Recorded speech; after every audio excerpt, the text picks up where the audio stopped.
magic of the Cybernet Space Cube, the computer-enhanced podcast of the future. Transformers Slag Podcast.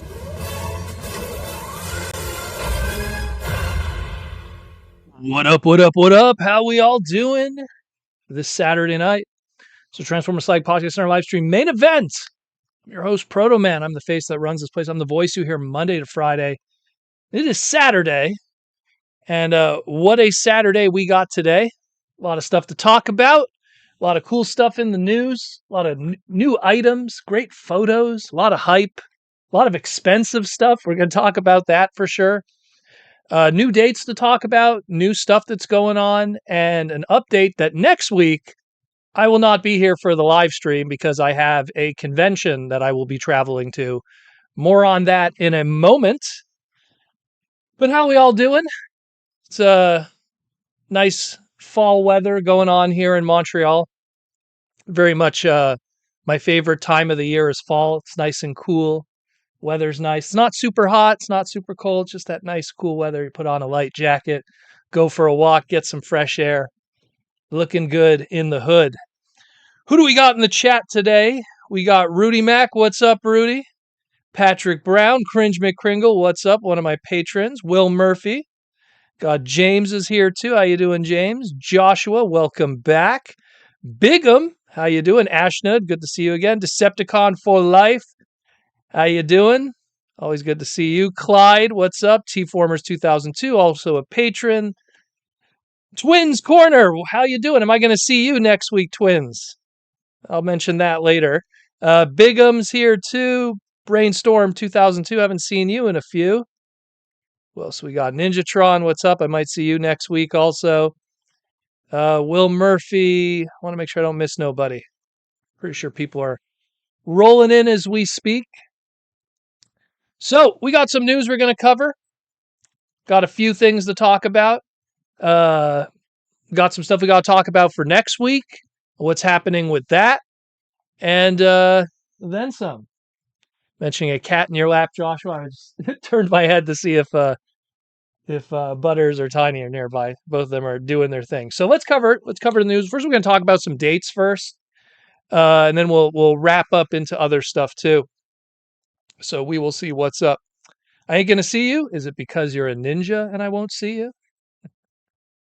Anyways, let's jump into it, shall we? So let's do some updates on some dates. So first of all, reminders. The Fall Geek Out with Target has been happening every single Friday. The Friday before that wasn't a Transformer reveal. It was the Lego Mowgli from, not Mowgli. What's the name of, Gizmo. They call him Mowgli because he's a Mogwai. Woo! Getting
Test 1, 2.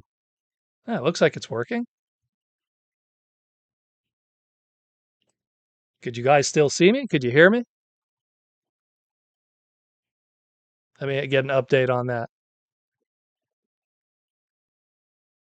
That's very weird.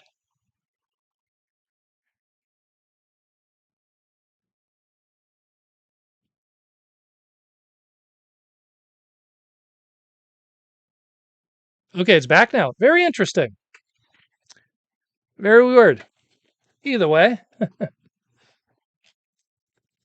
that's what happens when you misname a gremlin. It attacks your computer, evidently. Very weird. Very, very weird. Didn't do anything. Didn't even touch the computer. Maybe it was a sonic blast or something. Either way, I hope I sound still good. So yeah, so that's what's happening with dates and stuff like that. We just pretty much have New York Comic Con to look forward to in terms of big reveals outside of the Target. And I feel like the Walmart Collector Con reveal will go hand in hand with New York Comic Con. So we'll probably get something weird going on with that. When did you guys stop hearing me? Was it during the dates and all of that? Either way, so that's all popping off there. Again, we'll see what happens with all of that. Whole bunch of reveals and stuff. There's still quite a few weeks away, so we'll probably be talking about it more as we get closer. And sometimes what happens too, sometimes these reveals, they get leaked out early on IGN News or something. So we'll see. We will see. We will see what happens with all of those reveals.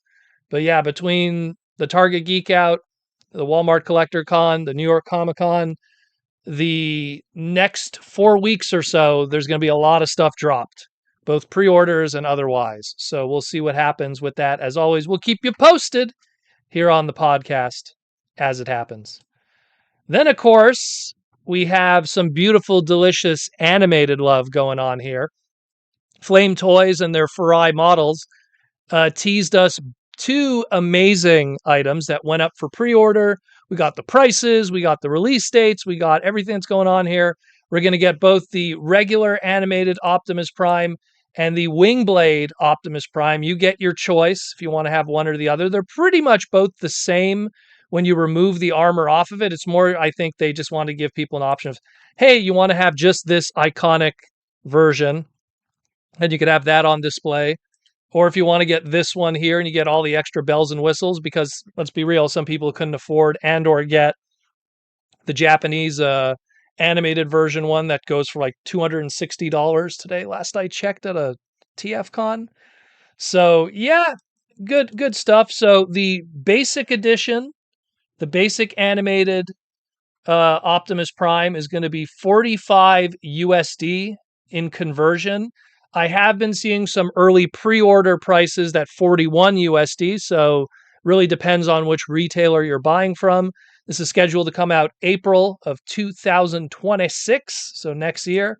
And same thing, the Wingblade Optimus Prime with all the bells and whistles. This one's going to be 55 USD, although I have been seeing some places have it at 49 USD, 51 USD for pre-order. So I suggest shop around a little bit, try to find your best price for this. But I mean, this is absolutely gorgeous. It breaks my effing heart at the bottom of my soul that Derek is not able to see this stuff, because this is the stuff that he really liked. Derek really liked like that, that kidded Japanese kind of stuff, whether it be the Wonder Festival stuff and everything. And this is just like, I mean, my goodness, this is insane how well these came out. And it just begs the question, like, what else will they do? Because it's one thing to like, yeah, okay, you're going to give us G1 characters again and again and again, or we might get the odd Beast character or something, but man, animated is just a unique style. What's up, Larry? Animated is just a unique style that cannot be replicated, unfortunately, into a transformable action figure. It just can't. They do a really good job. Eric Siebeneller and that whole crew were able to pull off as best they could at Hasbro at the time to make it happen. I mean, they got, I'd have to say, 80% of the way there. But some of those Derek designs, you look at Optimus's waist, it's like, where does that go? So outside of maybe you have like a crazy masterpiece level animated figure that has thousands of flaps and folds and you could really break it down, then maybe you could get away with it. But it's just something that, the modern day and age just can't pull that off at a normal MSRP. But at 45 USD, which is only slightly more expensive than what your standard Voyager class is, considering we just got an animated Voyager class Optimus Prime from Legacy. I mean, man, this thing's insane. This thing is insane. And, again, don't be scared of these because they're labeled as model kits. These are very entry level. A lot of these Flame Toys kits, in all honesty, I've built, geez, Starscream, Air Razor, Windblade, RC, Optimus Prime. I'm trying to remember the Hot Rod one. I think the only one that I feel a beginner might have any kind of difficulty building, maybe would have been the Windblade. That's about it, because she's a little more delicate in terms of smaller pieces. But I mean, the Optimus was a walk in the park. The Starscream was a walk in the park. And I mean, this is a very basic design too. This isn't a complicated design. It's another Convoy Optimus design. It's going to be super simple. It's going to be super easy to build. And it's screen accurate to a T. So, man, it's looking good. Ashton says Hobby Lobby will have it at 45. So there you go. Well, because I've been seeing some places offer it for 41 as a pre-order bonus, and I've been seeing 45 for this one. And it's the same thing with this bad boy over here. I've been seeing 55, I've been seeing 51, I've been seeing 49. So if you are a little, like, I guess, budget conscientious, shop around a little bit. Look around at a few stores before you make your purchase. What's up, Young? So it's one of those things, you know? But man, that just these look so good. And they come with a bunch of extra hands, posable parts. It's just fantastic. And again, keep in mind also the size, which was something I talked about in my individual segment. I even took a photo with the original Voyager class 2008 animated Optimus, and I measured the size and everything. So this is supposed to be about almost 6.5 inches, 6.4 giggity. And the original animated Optimus Prime from 2008, the transformable figure, which people already said was oversized to begin with, was 7.5 inches. So this is actually something that might even fit in better with your animated display in terms of scale, with, let's say, your Prowls and your Bumblebees and stuff like that. So, although the Bumblebee, you could argue, is also a little oversized, but that's what you have your recent one for, the Legacy one. So, looks great. Super excited about it. Again, breaks my heart that Derek can't see this. Breaks my heart. Like, this is right up his alley. So much so. So much. I remember, I think it was like BotCon 2011 or something. Like, it was like his goal that weekend to find all like the Japanese exclusive animated stuff. And I'm not talking just like the figures. I'm talking like Kabaya, mini figures, PVCs, trading cards. I got a huge stack of animated arcade trading cards from Derek because he's like, oh, these are all my doubles. I don't need them. And I'm like, I do need those.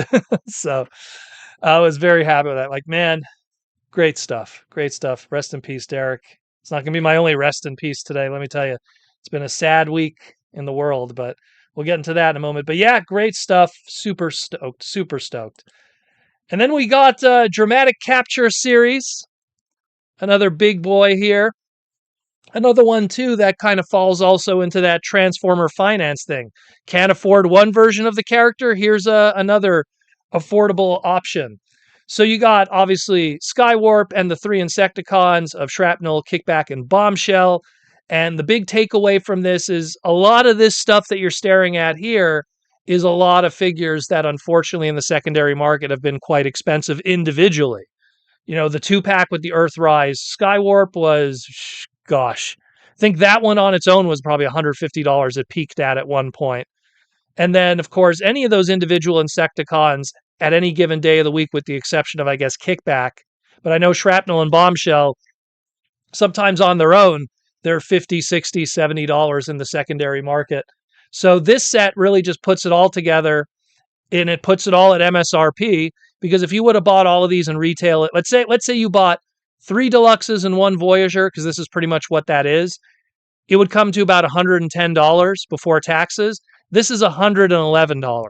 And you get those 5 different Energon cubes, 2 large ones for 3 small ones, and you get all those extra accessories too that are like painted in and looking really good. The Megatron gun, the Shockwave gun, the reflector camera mode, the Soundwave tape deck mode. Like, this is awesome. What a great little set. Gives you the bombshell and screen accurate colors too with the gray. I mean, again, if you didn't get these characters and they're so expensive in the secondary market, this is a cheaper alternative at the end of the day. So very, very cool. And I mean, if you just want it for the Insecticons and somehow you have the Skywarp, you could sell the Skywarp on the side, get some of that money back, you know? So we'll see. We'll see how this pans out. I mean, a lot of times with when it comes to dramatic capture, it's also a sign that these are tooling that are on their way out, and they just kind of want to do one last repaint of them.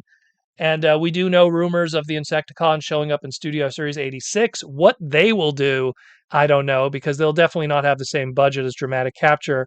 And then we have that new tooling of the Seeker mold already through Thundercracker and the coming Starscream through Studio Series 86. So maybe this Skywarp is kind of already retired before it even started.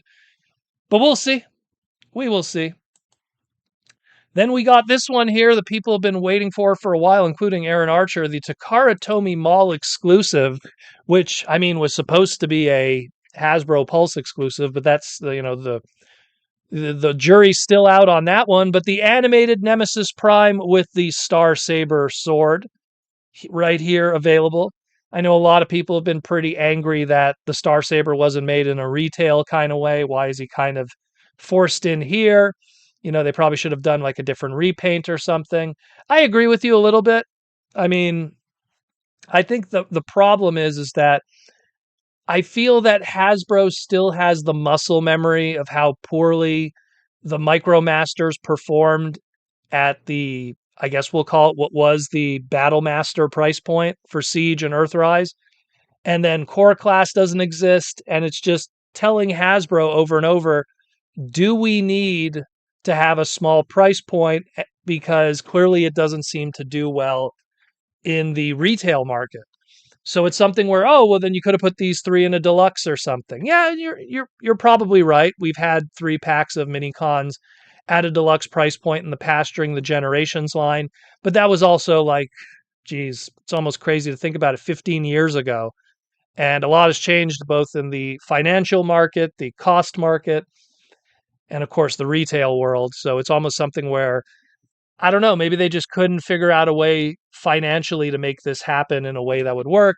But if you put it in a unique box style and make it a con exclusive, you could modulate your pricing to match how you want with that. But I think it still looks great. This is obviously the Takara Tomy Mall release, which is up for sale right now.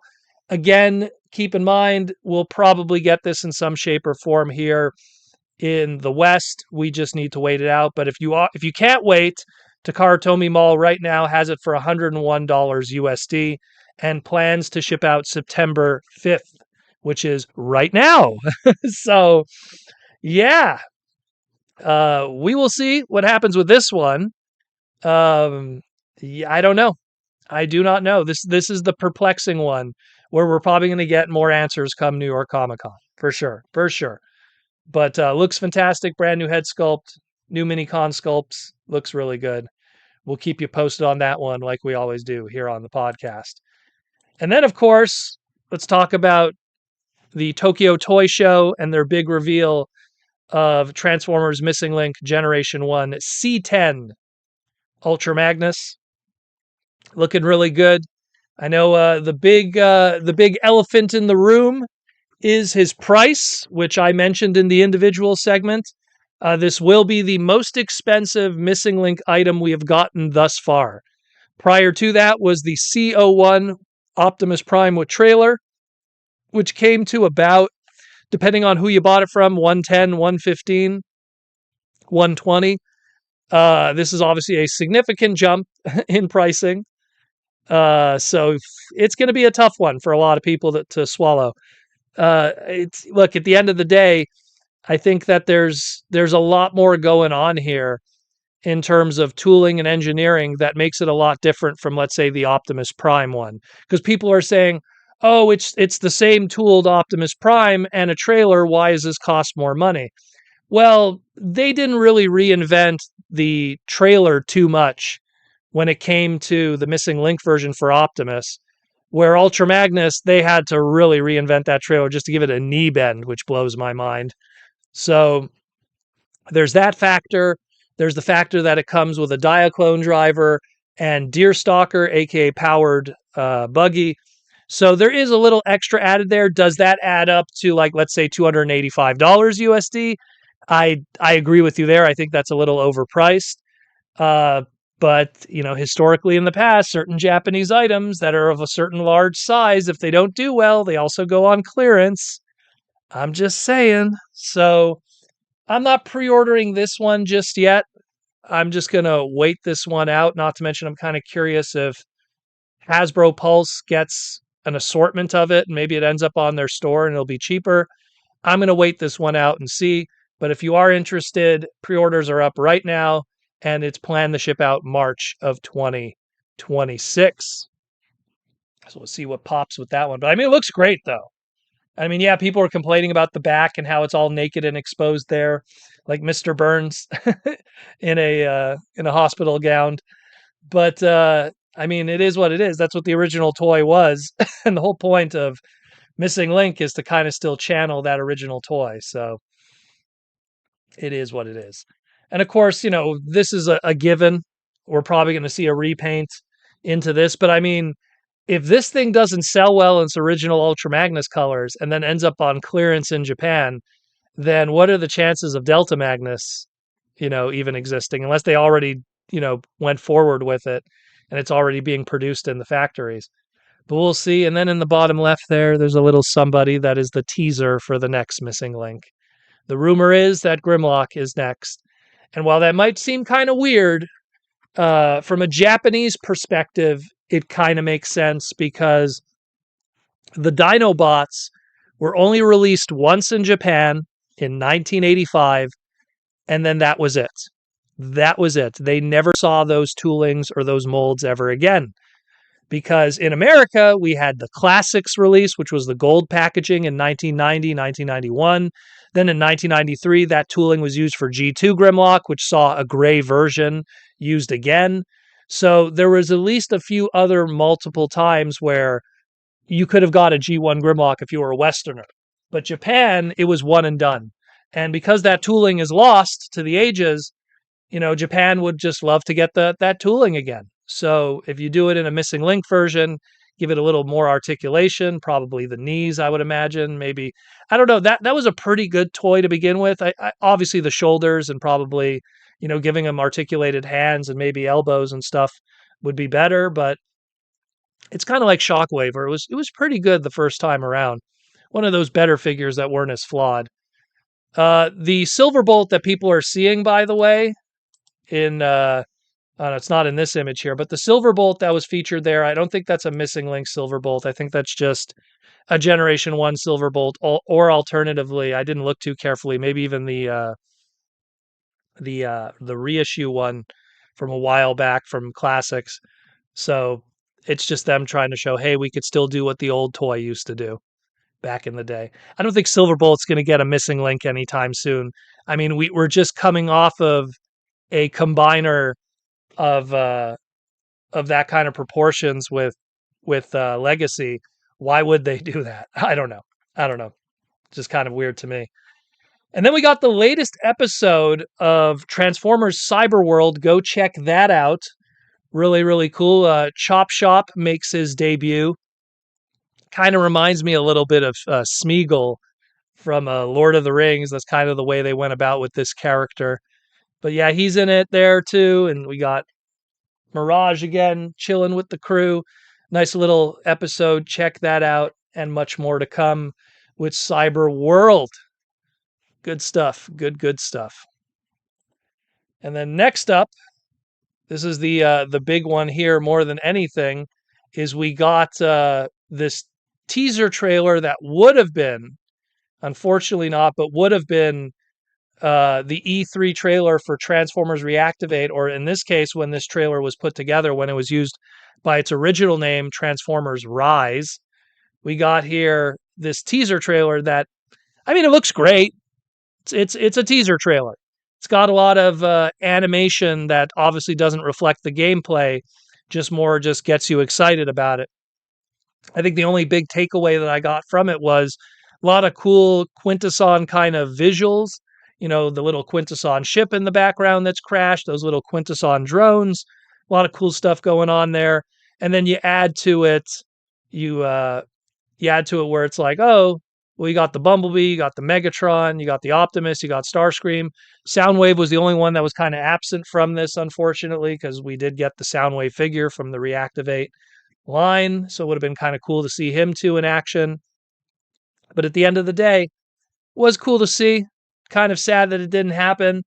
I mean, I'm not too worried about Transformers and video games because the more I listen to these Hasbro like investor calls and especially with Chris Cox and stuff, I mean, he's really he's really looking in the direction of the company in terms of video games and TCG because those seem to always make good money for them.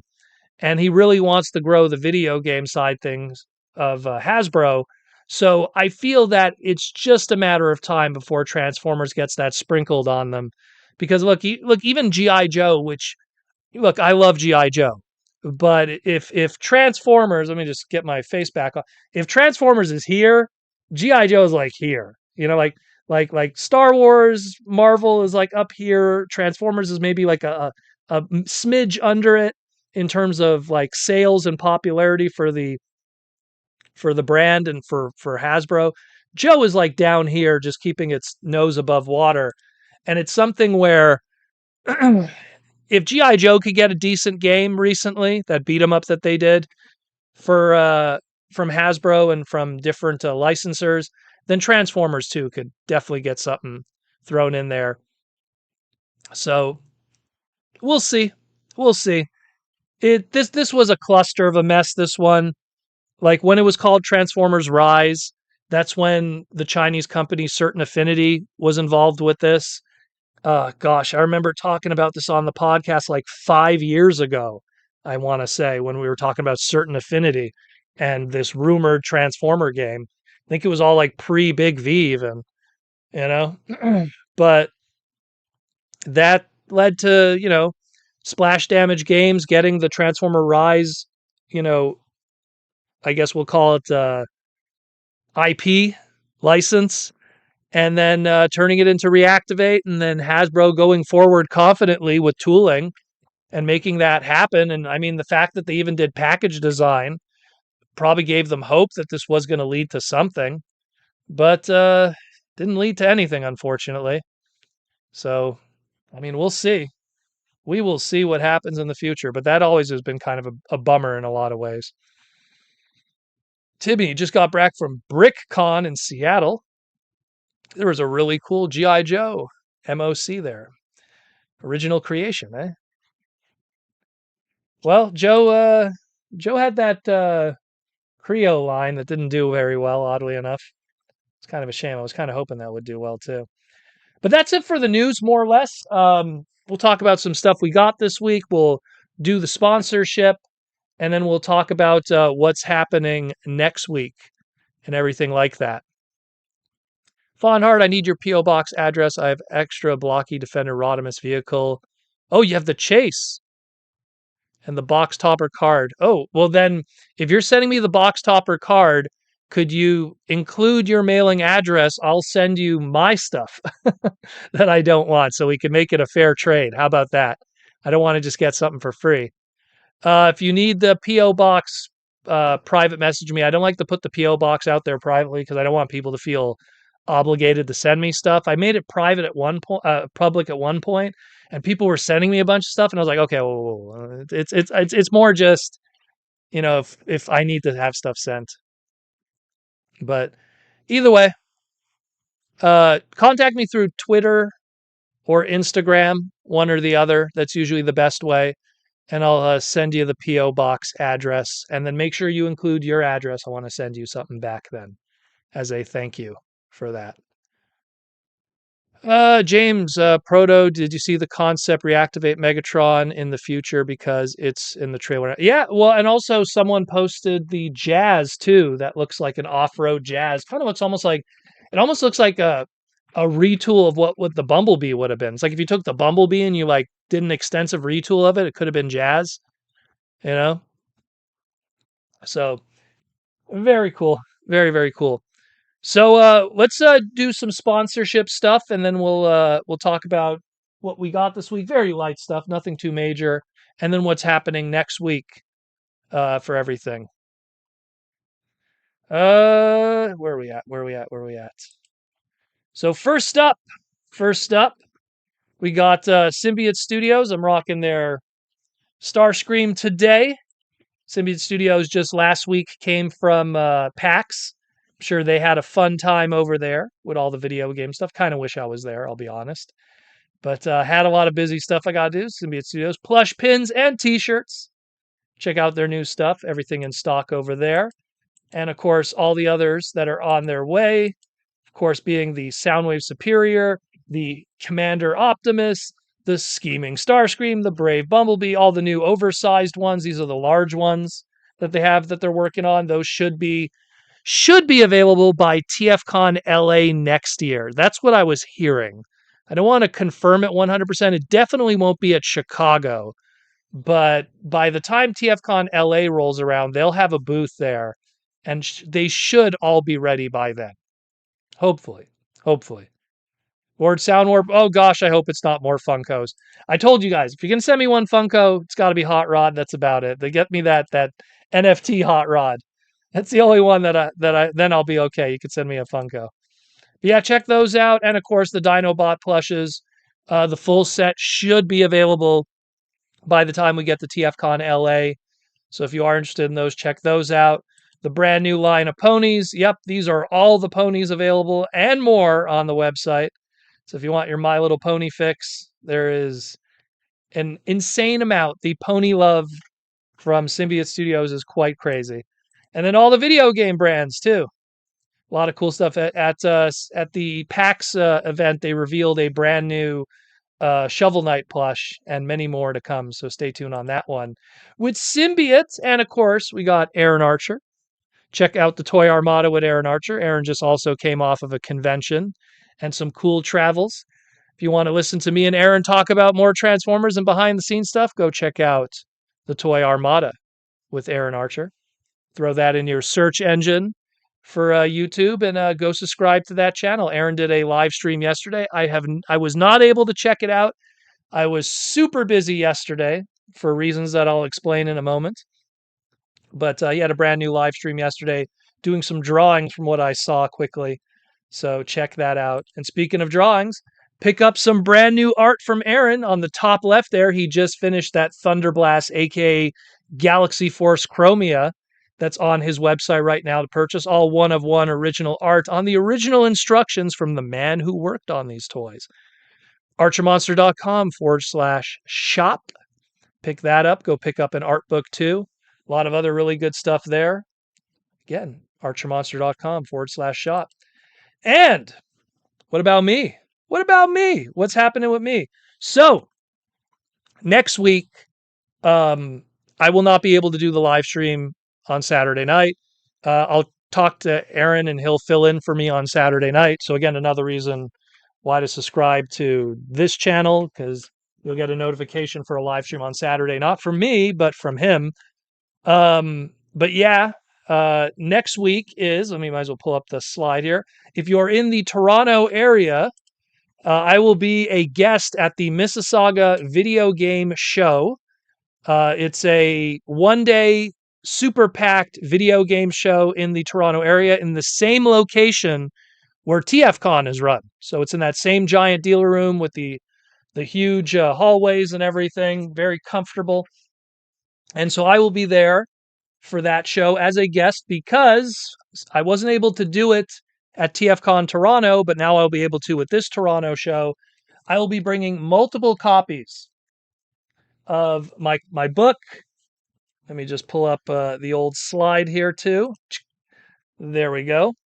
So I will be bringing cover A, B, C, and D. Those are the top left. Those ones there of my comic book, Mega Man X Timelines. We will also be debuting that weekend the Mega Man Zero comic. I have nothing to do with that one, but that's Ian Flynn, who worked on the Sonic the Hedgehog comic books and everything. His comic book will be debuting that exact same weekend.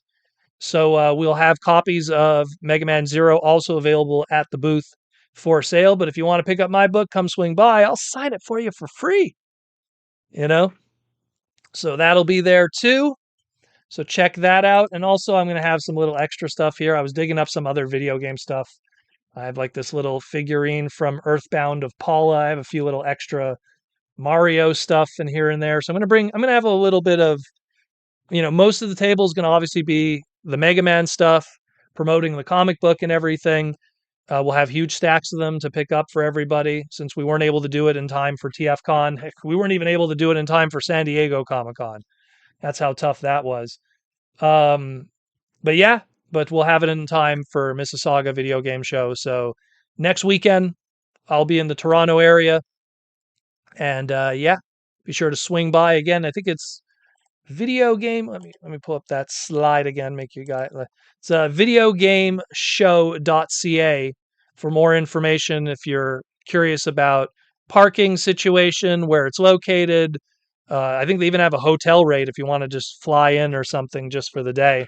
They have a special hotel rate for people. So check it out. September 14th, 2025. I believe it's 10 a.m. early bird and then 11 a.m. general admission. So check that out, yo. Next verse, sir. I hope we get Mega Man X figures from Jada Toys and Blockies. Well, I talked with Jada, and they're definitely looking into doing Mega Man X stuff. The only thing is the reason why they haven't started with Mega Man X stuff or done any yet is because right now there's a whole bunch of Kotobukiya model kits of Mega Man X stuff. So when you're putting out a product, you want to do what's absent in the market currently. So right now there's not a lot of model kits of original series stuff. So they're doing that while we're getting a whole bunch of X stuff through the model kits through Kotobukiya. I'm sure when Kotobukiya slows down with that, that's when they're going to pop in and do some X stuff. And Blockies, supposedly, we're going to be getting a bunch of Mega Man Blocky stuff. We don't know what specifically, but that'll be happening. And you also asked, what's the new Transformer from Hasbro at New York Comic Con 2025? Well, we'll see. We'll see. There's a whole bunch of stuff that's going to be revealed then. But we'll find out. We will find out. What did I get this week? Not much. Just this and that, really. The only thing is, it's not even Transformer related, really. I went grocery shopping, and do they have it on the back here? Oh, they do. And so if you spend more than $25, which my groceries here in Canada are way more than $25, if you went to one of these grocery chains, No Frills, Provigo, Loblaws, whatever, or Maxi as it is in Canada and in Quebec here, you get this Marvel sticker book and a whole bunch of packs of Marvel stickers. So, and this is going to be going on for the next couple of weeks. So I'm going to be getting a whole bunch of Marvel stickers and everything every time I get my groceries. So I'm down for that. I think the only ones I want really is maybe that, that X-Men logo, maybe the Wolverine, and then there's an Infinity Gauntlet over there. So, but very cool. Very cool. Got a whole bunch of stickers. I haven't opened the packs yet, but wonder what's in them. So there's that I got. And that's it more or less, in all honesty. Didn't really buy too much. A lot of stuff came in the mail, but it was more just business related stuff. Let's put it that way, of the toy nature that I can't really talk about currently. So there isn't much else really, not really that much else. But what I do want to talk about is also someone who's passed away recently, who's a bit of a Canadian legend in a lot of ways, or if you're a American who watched hockey in the 1970s, Ken Dryden recently passed away, who's considered one of the greatest hockey goalies of all time, someone that I looked up to quite a bit.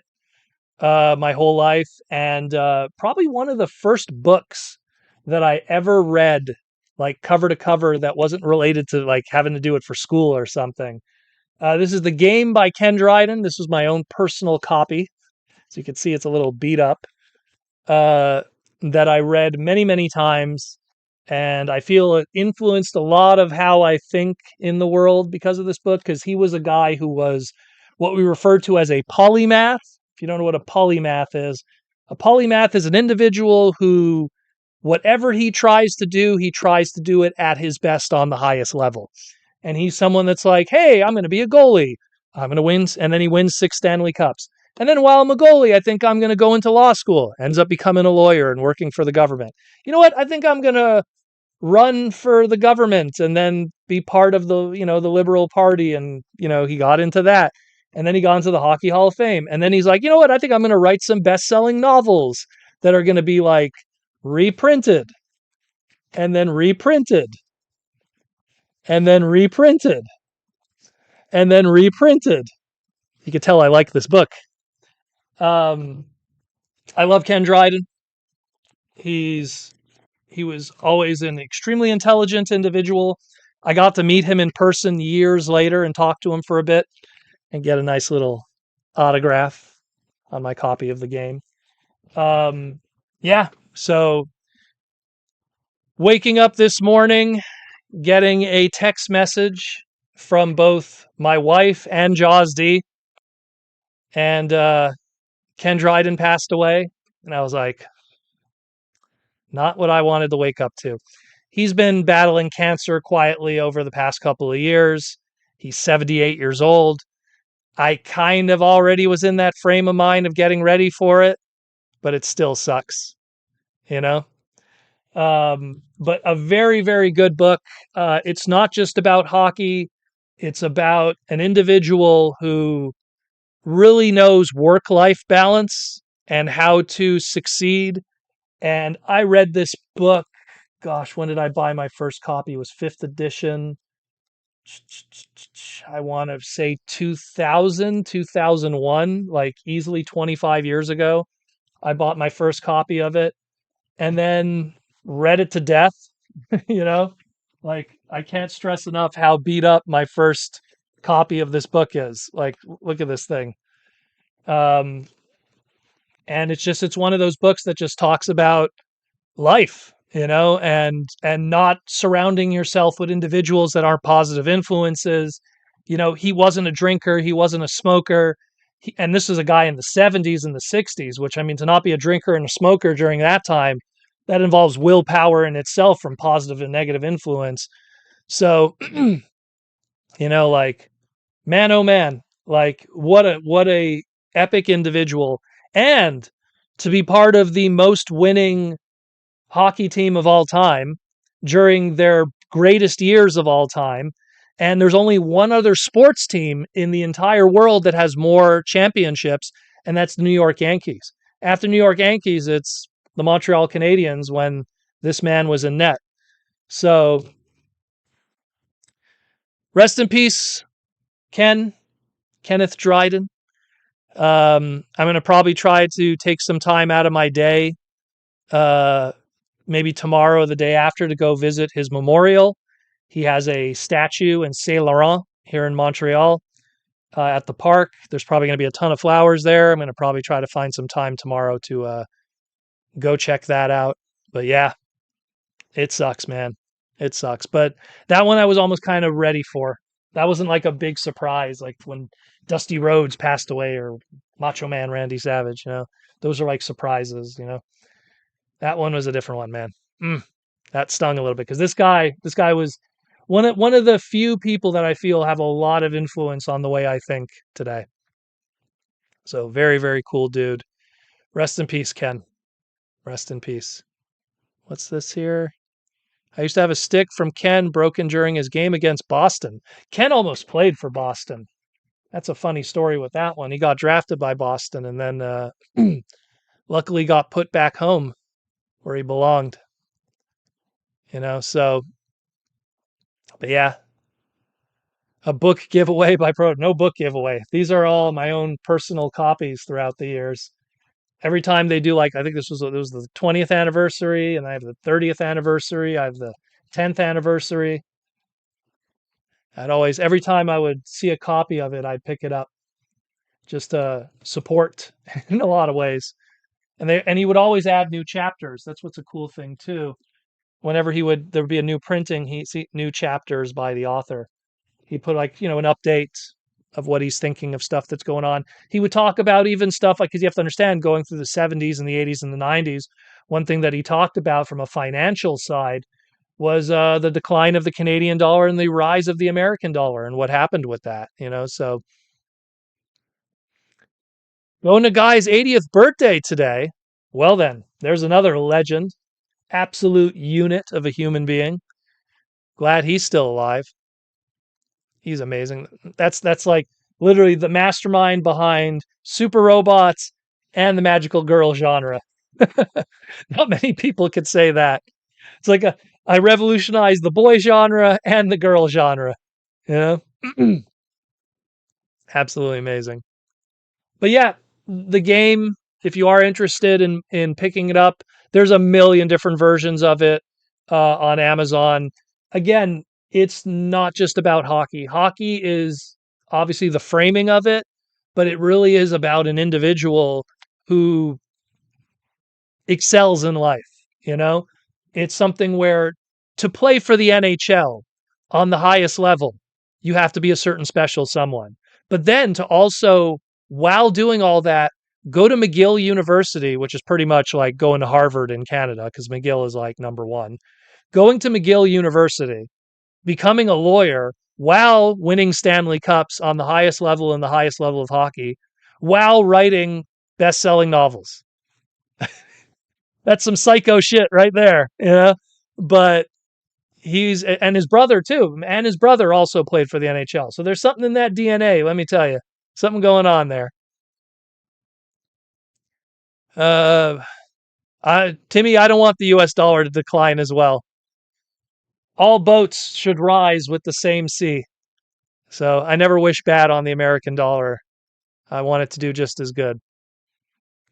Lord Sound Warp, two very massive parts of anime culture, and argue we wouldn't have what we have today without them both. Oh, Cutie Honey, especially. Cutie Honey, while it influenced the magical girl genre, it also opened up a bunch of other stuff in terms of fan service that we know today and just extra layers of drawing and writing styles. Go Nagai afterwards when he did Devilman and all the other stuff. Absolutely fantastic. I love it when people were like fans of Devilman for like a hot minute when they did that remake series on, what was it? I think it was on Netflix. But yeah, rest in peace, Ken. What a bummer, man. I'll pay my respects tomorrow. I'll pay my respects properly tomorrow. Timmy K, America excels at racing to the bottom. I wouldn't say that. The one thing about the United States, and this is coming from a very proud Canadian, the one thing about the United States is you can't sum it up as one country and one group of people. Like you can't say like, oh, all Americans are rednecks or all this, like you can't do that because it's so different no matter where you go. And I've said this line before on the podcast, but I'll say it again. You wouldn't say New York is the same as Florida. You wouldn't say Florida is the same as Texas. You wouldn't say Texas is the same as Mississippi. You wouldn't say Mississippi is the same as Wisconsin. You wouldn't say Wisconsin is the same as LA, you know? And I could go on and on. LA is not like Washington. Washington is not like Chicago. And Chicago is definitely not like Detroit or Philly. There's a very different cultural shift despite where you go in that giant landmass. And I think that, everything will work out fine in the end. I know that there's individuals, I don't like to get into politics because it's not my thing. Like I always say, I'm not going to argue about who your favorite millionaire is because I'm not a fan of any of them because they're not fans of me. They should be working for me. I shouldn't be screaming for them. But point being is if you're not happy with the current administration right now, it'll be over, and then you'll have something else you can complain about. So it's never the end. It's only just little steps along the way. In this case, what, 2.5 years? I don't know. I don't keep track of that anymore because I don't really care. It's always like, oh, it's the end. It's the end. The quote, Simon Furman, it's never the end. It never ends. Lord Sound Warp. So I may ask about this in the Discord many moons ago, but what's your thoughts on why there's delays of product in countries outside the United States? Well, excuse me. So I could actually show an example why. I need a empty box of something. It's just it's a terrible example because this was a Target exclusive, but we'll use Minerva here. So Transformer product is first assembled in Vietnam. It's plastic mold injected in Vietnam. It's assembled in Vietnam. The assembled figurine is then put in the mode that they think it's going to be in the packaging, in this case of Minerva and robot mode. And those individually packed figures, which are all put in Ziploc bags, I remember seeing a photo of that, and they are sent to, wish I could show it properly here, Longueuil, Quebec, which is literally like 20 minutes from my doorstep. And this is where the packaging facility comes in, where it's packaged in Longueuil, Quebec. Now you might ask, why Longueuil, Quebec? I think this is just my opinion. It's never been confirmed. I think because of language laws, and because if you just assemble it in Quebec, you'll have all the languages ready to go on top of perfect French. So Hasbro Canada, as a result, is located 25 minutes from my house, including the distribution and package facility. After these products are then put in the package, then it falls to the main distributor. Now, the main distributor, and this is where you might ask yourself, well, if all these Transformers are packaged 25 minutes from your house, Proto, why are all the Transformer distribution terrible in your city? Because after it arrives there, then it's up to the distributor to where it goes afterwards. And then you fall into the micro problem of toy managers. And that's a whole other conversation. You know, if your toy manager at your Walmart doesn't order new product, it doesn't matter if you know how new the product is, you're not going to get it. The reason why places like the UK, Australia, Germany, and Spain, which are probably the ones that are the most notable for not getting new product, Western product specifically. South America is a whole other discussion. But when we're talking UK, France, Spain, Germany, Australia, what usually causes that fallback is because the distributor first has to send it to high population regions.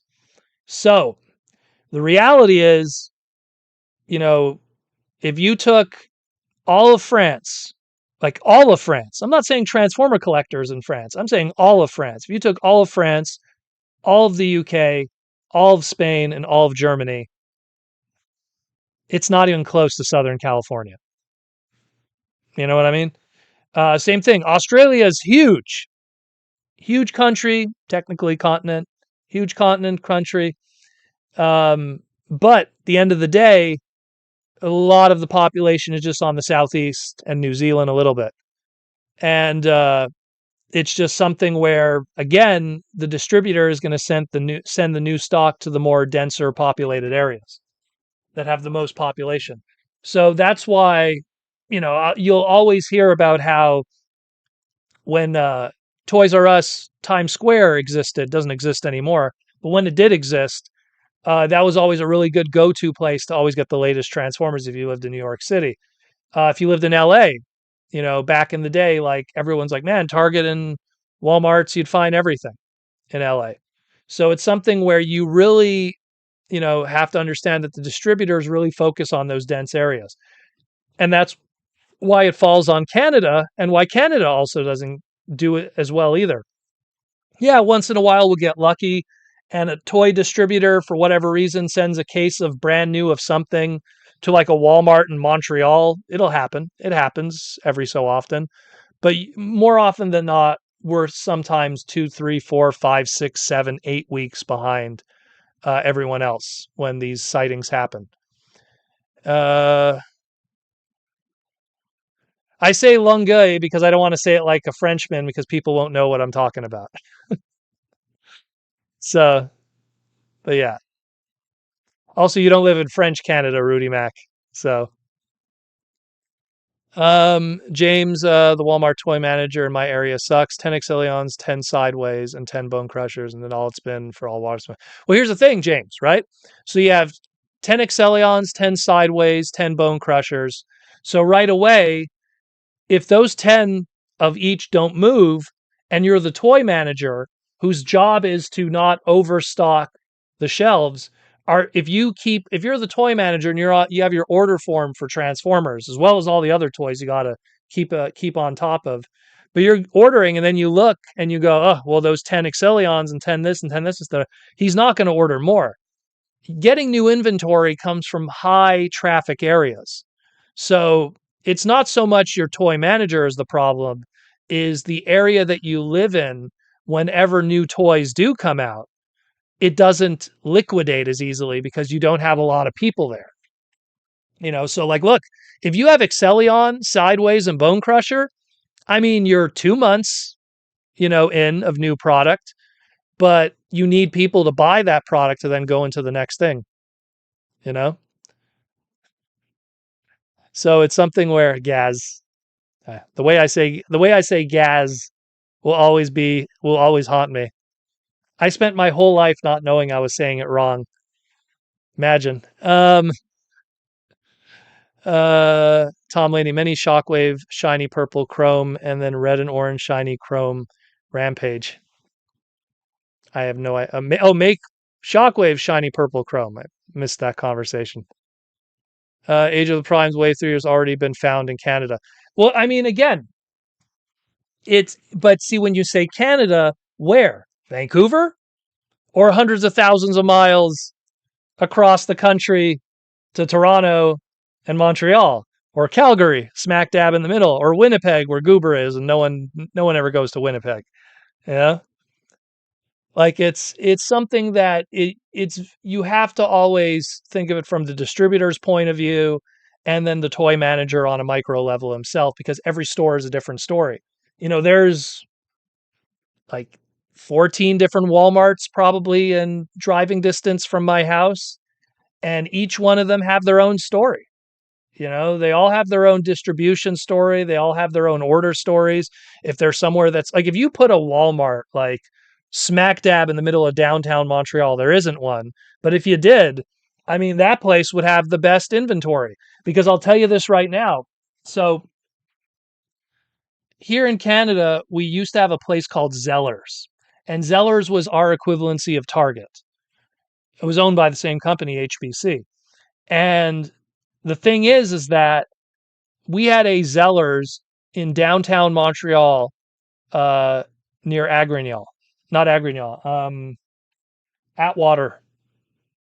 And the Atwater Mall had a Zellers in there. And in that Atwater Mall, because there was a Zellers in the heart of downtown, that was the best place to go to find new Transformer product. And this goes all the way back to like Armada and Energon. Every time I would literally almost go there almost every day, because I was dating someone at the time in the school nearby. Shout out to Dawson College. I won't shout out to the girl. She wants her privacy, but and I would go check out that Zellers every day because I knew there was such a huge turnover of inventory there. Just because, like, man, you know, hundreds of people go through there every hour, not every day, every hour minimum. And there was always new product. Always new product. Oh, there was a super chat. Oh, one sec. Sorry, I missed the super chat. I apologize. Alden Tolbert, $2 super chat. Imagine if Hasbro made a crab shockwave. Well, I don't know what Nate said exactly. Nate was talking about it on his Instagram account how Evan had about 3 or 4 different designs queued up of the Beast Shockwave, and now they've pretty much settled on one now, and now they're just kind of refining it and making it perfect. They said that it's perfectly uh, suited for the character. Now, whatever that means, I don't know.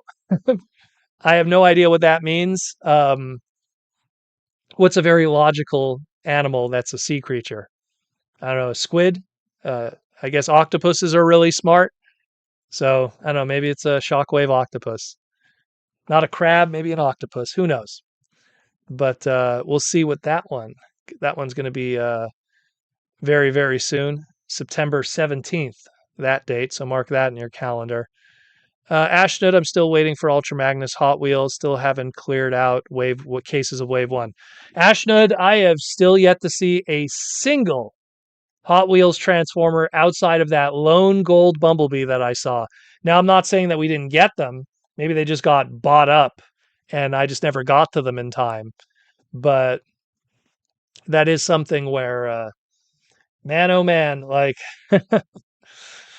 that is that is one for sure that I could easily complain about because I have yet to see anything of those. Like those movie ones, never saw those. Remember when there was the Transformer Micro Machines that they were doing at one point? By totally wicked cool toys or whatever. Never saw any of those in person. None of them. And it sucks because I thought those were so cool. I loved those designs, the movie ones, the G1 ones that they were doing. And I never saw any of those in person. Any of them. They all just, you know, no distribution. But I find that the die-cast and Hot Wheels collecting market in Montreal is kind of weak, and I only know that because my father is a die-cast car collector, and he goes to die-cast conventions here in Montreal, and they are very niche. Like they aren't run in convention centers, they aren't ran in hotels, they aren't run in hotel lobbies. They're run in like super dank small church basements. So like if your whole community could fit in like a tiny basement used for like a small reception, then yeah, that's kind of what's going on with that. Stinkfist69, welcome to the Minicon Recruit. Welcome, Stinkfist. Thank you for the tracks, T-Formers. Yeah, if it wasn't for you, T-Formers and Cringe, I mean, I'd have none of those Hot Wheels. You know, between the two of you, Cringe got me the Godzilla one. You know, uh, I mean, we have really bad distribution here for that. I check all the time, just because you never know what you'll find. You'll find some cool stuff from Jada Toys. Sometimes you'll find stuff that you didn't even know existed. You know, like you'll find like some really cool like Jada would do these like little micro die cast play sets from Jurassic Park and stuff, and they're all very cool. Like look them up; they're very awesome, and they're like almost like micro machine scale.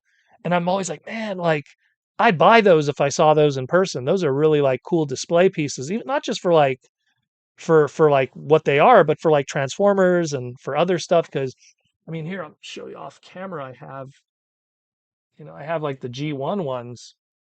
Like I love these. These were so cool, and they were going to make more of them.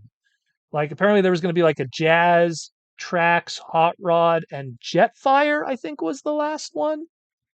But yeah, those were going to happen, but all just disappeared. Ended up never happening. So the diecast scene is kind of rough here locally. So I have to rely on other people who have way better distribution in their areas. And I don't know where T-Formers lives, and I don't want to say where he lives for his own privacy, but obviously he has way better luck than I do. Uh, Timmy K, I like the Ultra Magnus Spy Changer from RID. I love that mold. Is it there? No, those are the other ones. I have them over there. That's a great mold. That was that whole wave. See, you want to talk about distribution? That 2-pack, because the Ultra Magnus came with Wait, hold on. The Ultra Magnus came alone. Did the Optimus come with Ultra Magnus? I forget how it was done. I think Optimus and Ultra Magnus came together, and then it was X-Brawn and uh, Scourge that came together in a 2-pack each. And I think when they were Universe, they were sold individually.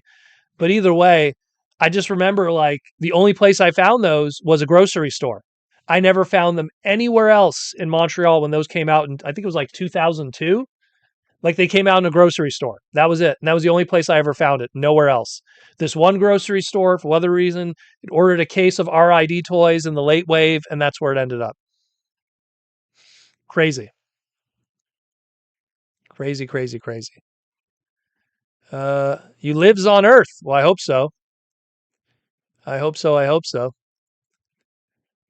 Yeah, I don't remember. I think they were sold in a 2-pack, and then when it was the yellow Optimus on its own, which you could barely see in this shot here with all the universe stuff, because the Ultra Magnus is up there, the black Ultra Magnus one. But I believe that was sold individually. Good old Scourge. I think Scourge was in a 2-pack with X-Brawn, aka Wild Ride. But yeah.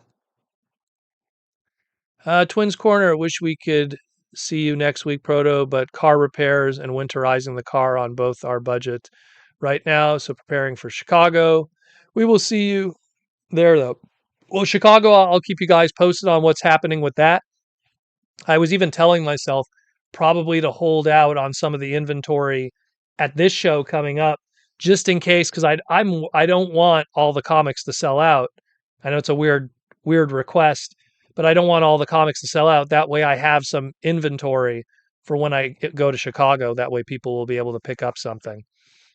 But we'll see. We'll see. Still got a couple of weeks away until TFCon. When is it? It's October 21st. I don't remember. I keep forgetting. When it's a week away, then I remember. Lord Soundwarp, the car bots are definitely not sure on the jets, but I doubt it due to them being jets. Well, if the jet ones you're referring to, if you're referring to like the flip changers, those came in 2-packs. They came with the other flip changers in a 2-pack. Yeah, but which Earth? 3D Earth, 5D Earth, Earth 1, Earth 2, Earth 69. James, I've been tempted to buy the G.I. Joe Classified Retro card back Cobra Commander because I one of them in every toy department. Well, I mean, look, the reality is, and I don't encourage this, but your toy manager will not buy new stuff until the old stuff is gone. And I'm not encouraging you to buy stuff just for them to then be invigorated to then buy new inventory. But there, you have to figure out some way.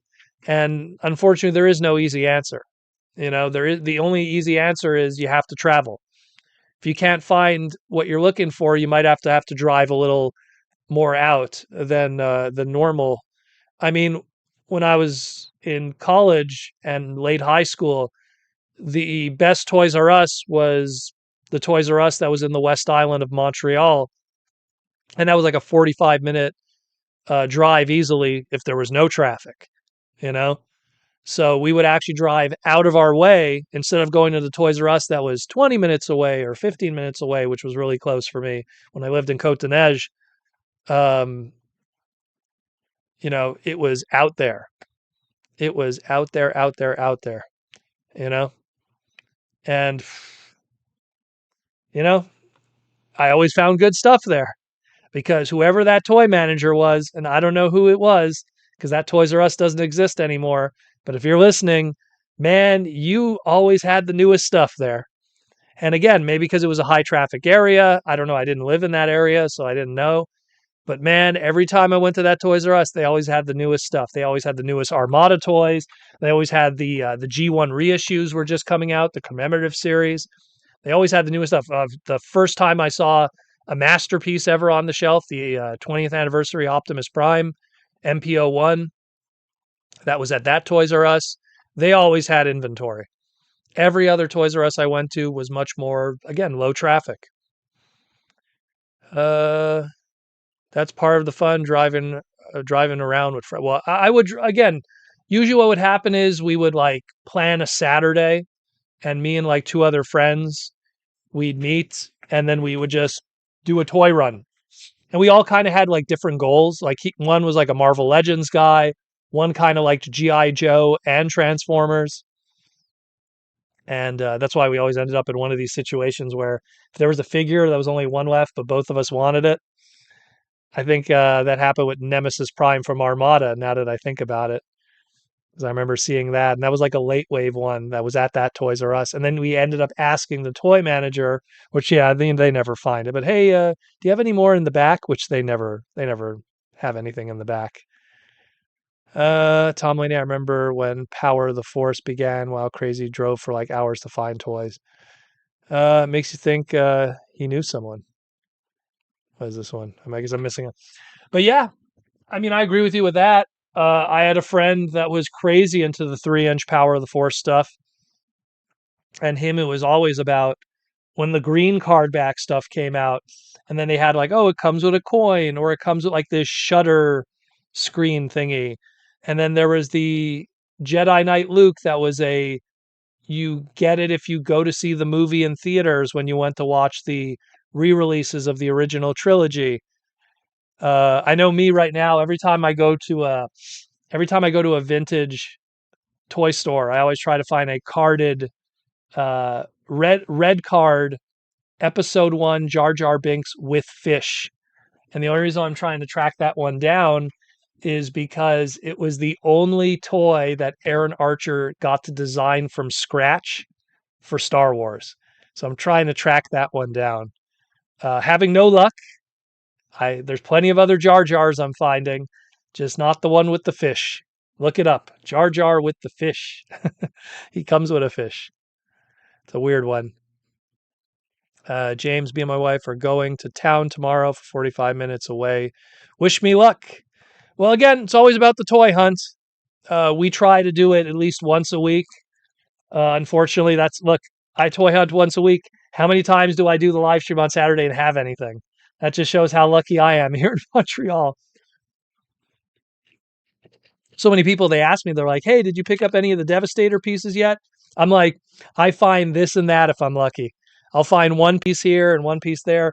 Part of me is telling myself, you know what? I'm just going to buy it all in one shot from some guy. Some guy will have like all of them together, and if I have to pay $10 more, but I get them all in one shot, it'll save me the trouble. As opposed to like I'll buy it here and then I won't find the other ones and this one, and then I end up having to pay more through eBay. And right now eBay, forget about it, like with what's going on. So Ninja, you got one of those Jedi Knight Lukes. It had a little, I remember it had like a gold sticker on the side or something. It was a green card back and had a gold sticker on the side with the black cape. Because I remember, was it the special edition opening? I remember my friend, he was talking to me about it. He's like, yeah, I went to go see, I think it was Return of the Jedi. I went to go see Return of the Jedi. And he got it. It was like a giveaway. Oh, okay, interesting. And it had a date on it too. Very cool. Imagine back then going to see a movie in theaters and getting a free action figure. They would never do that today. The closest they ever did to that was when we went to see the Bumblebee movie during the preview screening, me and Jaws D. When we went to see the preview screening, they were handing out the tiny turbo changers, the blind packages of those. They were handing out tiny turbo changers from the Bumblebee movie for free at the entrance as you were walking out. I forget who I got. I think I got Shatter. I think I got Shatter with mine. I know I already had them all, so it's just like, oh, it's a bonus, extra. Timmy, is Age of the Prime Superion worth getting? Well, it's a definition of what you define as worth getting. I mean, it's extremely screen accurate. The individual robots are very cool, and those are very screen accurate too. The articulation is nice. It's just a matter of, do you want to own a whole bunch of jets that don't really have a lot of uniqueness among them? I always thought Air Raid was a cool character, and Silverbolt kind of had his own unique thing going on. but in terms of like uniqueness among the jets, there's not really much going on. So it really has to be an individual opinion, Timmy. I think it's still great. Don't get me wrong, but I think that of all the core, like let's say the first four combiners, Superion, Defensor, Bruticus, and who did I leave out? Menasor. I think the aerial bots are the weakest of the bunch because like Defensor is my favorite of the four. Has a cool diversity of vehicles. You get an ambulance, but you get a police car, but you get a helicopter, but you get a motorcycle, but you get a fire truck, and that fire truck transforms into like a repair bay. It's like, and then that repair bay mode also could be like, modified. I love Defensor. What a great set of figures. But then you look at Bruticus, and Bruticus, you get a tank, a smaller tank, like a whatever you want to call it, platform tank, then a smaller tank, but then a Jeep, but then a helicopter and a space shuttle. So again, a diversity of designs. And of course, Swindle is such a unique character in himself and stands on his own. And then, I mean, while Menasor is a whole bunch of cars, at least it's like, oh, it's like a Tyrrell Formula One car, and then it's like it's a Lamborghini, and then it's a Porsche, and then it's a Countach. It's no, excuse me, it was a Lamborghini, Countach, and a Ferrari. And then you got a big old evil Optimus Prime looking dude, that also transforms into a base, that also has his own little roller, So like a lot of cool stuff going on there. And then five kind of the same shaped planes, So like that original four, the aerial bots have always been the weakest of the bunch. And that's not to say I don't like them. Again, I think Air Raid's a cool figure on his own. Silverbolt's kind of cool on his own. Well, whatever Onslaught is, I don't know. Rolling platform tank, whatever you want to call them. I'm Canadian. I'm not in the army, so I don't know. What do you want to call him? What is he? Rail gun on wheels, turret on wheels.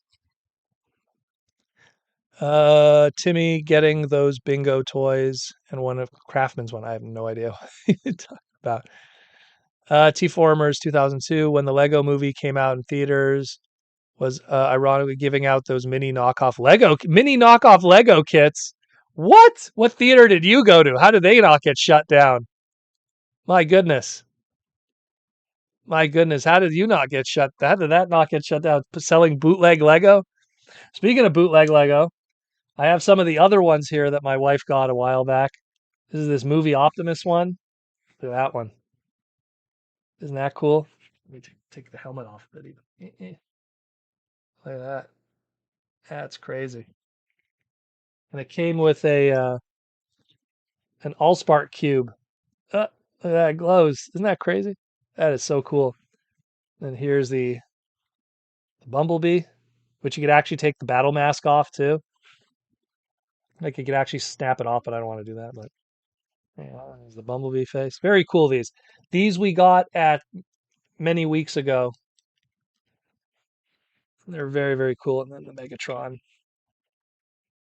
Look at that Megs.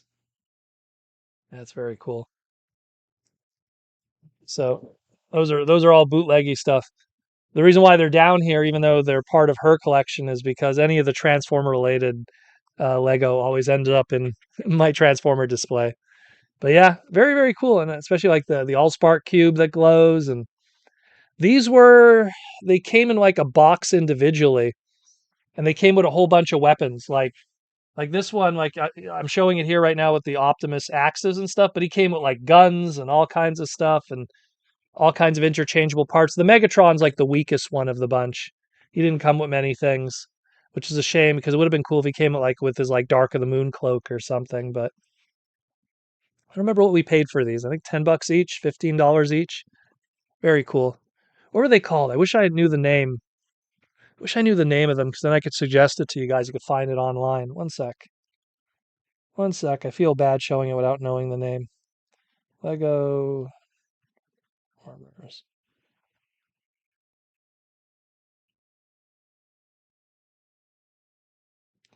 Where are they? It's very cool. See, I type Lego Transformers bootleg and I find my post, find my stupid post that I did recently. Damn, it's not coming up.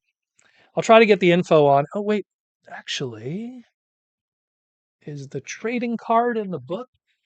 Second. One moment. Because it came with a trading card too. Here's my big old book of cards. One second. One moment. I think I might be able to find it for you guys. One sec. Riveting content, of course. I apologize. Here it is. Alrighty. So these were the trading cards that came with them. Fancy tran. So you have Brickman. There's the Bumblebee. Brickman. So look up maybe like Transformers Brickman. They did an Optimus, they did a Bumblebee, and they did a Megatron, and they are very cool. Oh, what's up, Aaron? Just popping in now. How much time we got left? Oh, we still got half an hour. We still good in the hood. It's away.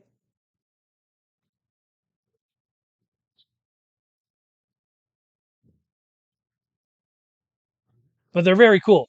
Very, very cool little minifigs. Like definitely like way beyond something that Lego would have ever done or even like Creo. Like the sculpting and detail on it is quite incredible, even on the back too. Like look at that. That's crazy. Yeah. Very, very nice. Tons of paint on them. They did a gold chase Optimus. Well, I don't think I need that. I need it. I need it. It's not in lore. There's no Golden Lagoon movie Optimus. But yeah, I dig them. They're cool.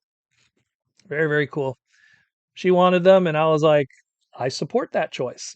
Because she just wants to have like minifigs of everything cool. Like she buys like minifigs of stuff that like she doesn't even have like an association with. Like she bought a whole bunch of like super robot-y kind of stuff minifigs like God Mars and Mazinger and stuff. And she doesn't even really know those brands. She knows of them, but she doesn't really know them. But she thought they were cute, and so she wanted them. So it is what it is. It is what it is. Uh, yeah, it doesn't surprise me, Ninja, if they're on AliExpress. That's probably the first place you should probably go to look for them. You know, Lord Salmer should share pics of my friend's collection. He's tempted just to have it in with his lucky draws. Oh, they have the gold one. Ah, yes, everyone's talking about that Lego Lego Death Star. Well, considering that there's going to be a $600 Pokemon set coming out soon too, I don't know why anyone is surprised. I personally am not a big Lego guy. I like this and that. I pick and choose little things. She's the one that's all into the Lego stuff. Me, it's like, oh, Spirius is cool and Bionicle is cool, and I'm not much else into anything else really with Lego. Uh, if I'm going to build something, it's going to be more model kits. That's kind of always been more my thing. And I only like Spirius just because of its more robot-y kind of element to it. It's got giant cyborgs and stuff. And, kind of dig that. Ashnud, the Lego Death Star is crazy and not in a good way. Yeah. Yeah. Well, again, for everyone who complains about, the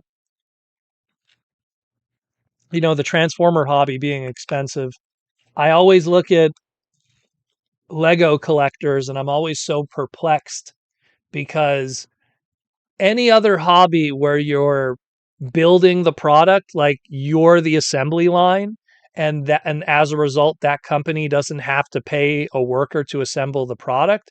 Usually that product in theory should be cheaper. Look at all the model kits we talked about today. You know, like it should be in a case where like that stuff should be more affordable. As someone who builds tons of Gundam model kits, and it surprises me how Lego is just so expensive.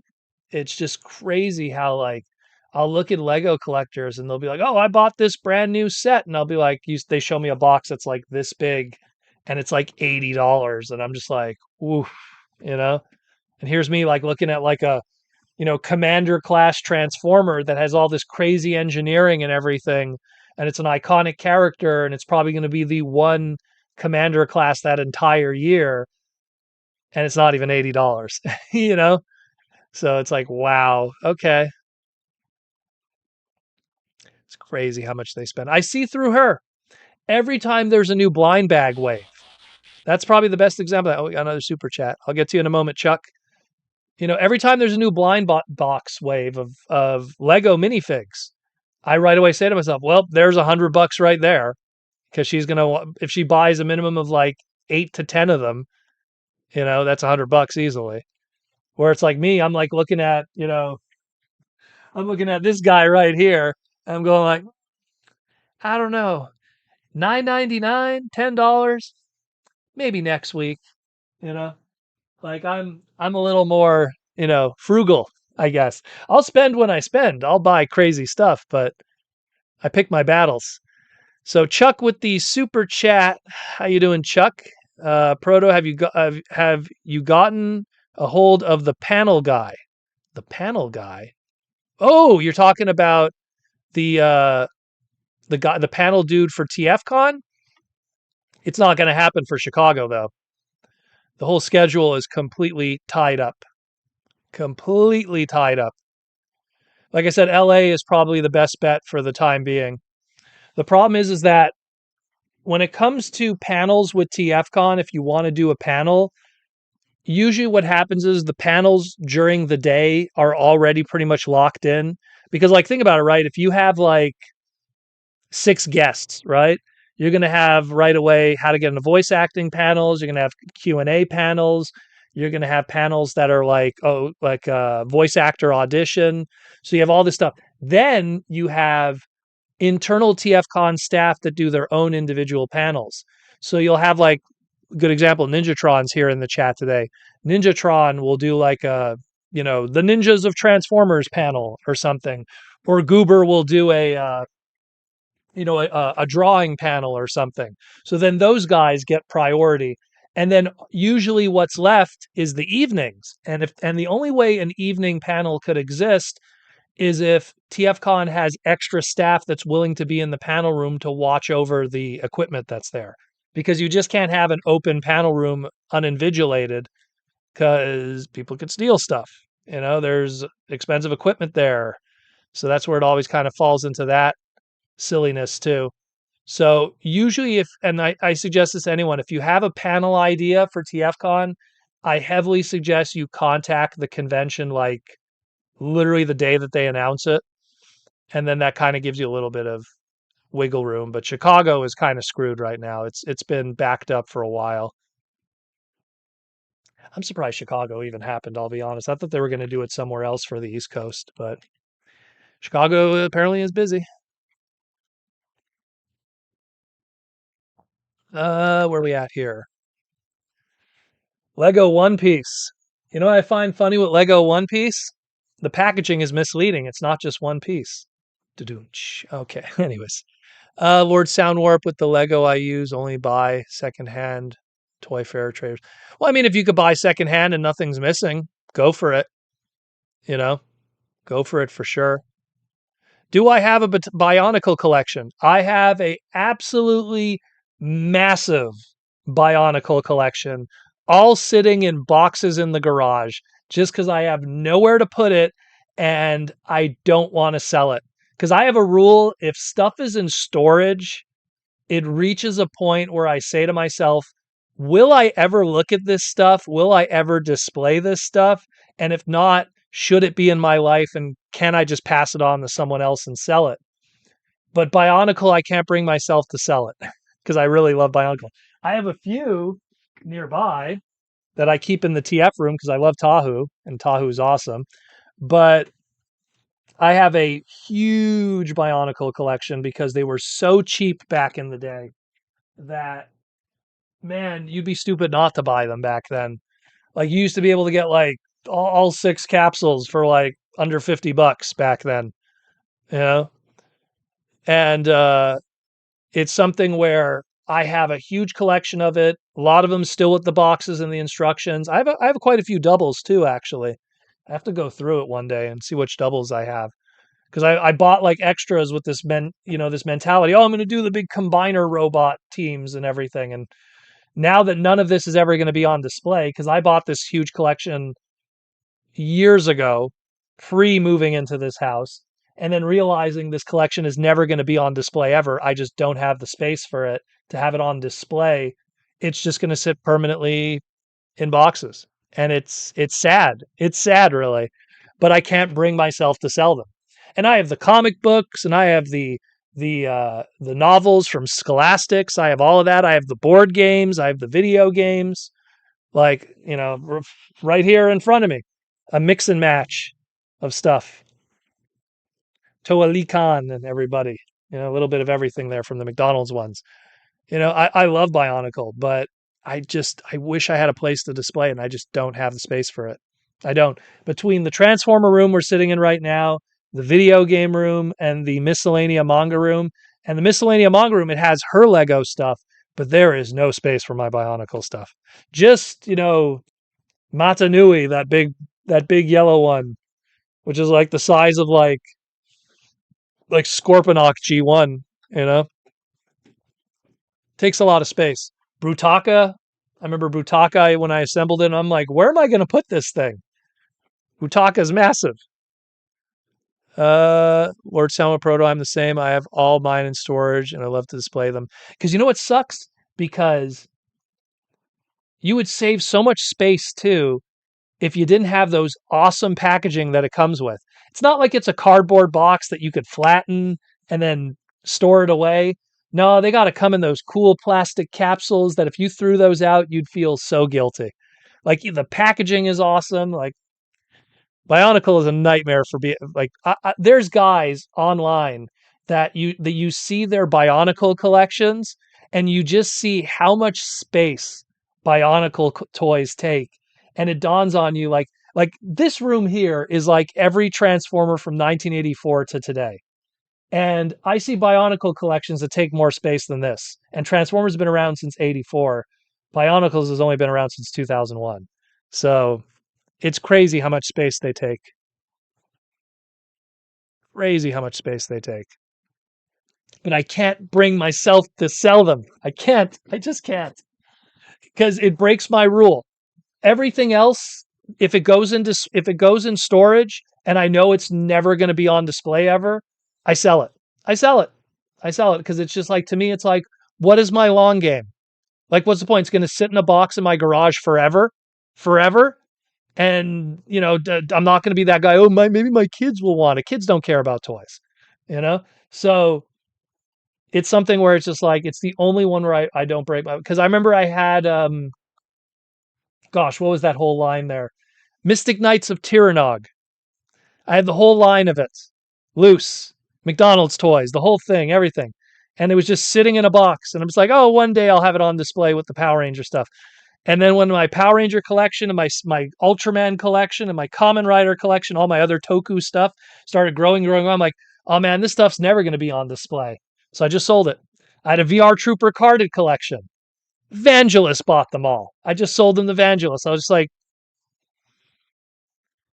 I kept Jeb the dog. That's it. Yeah.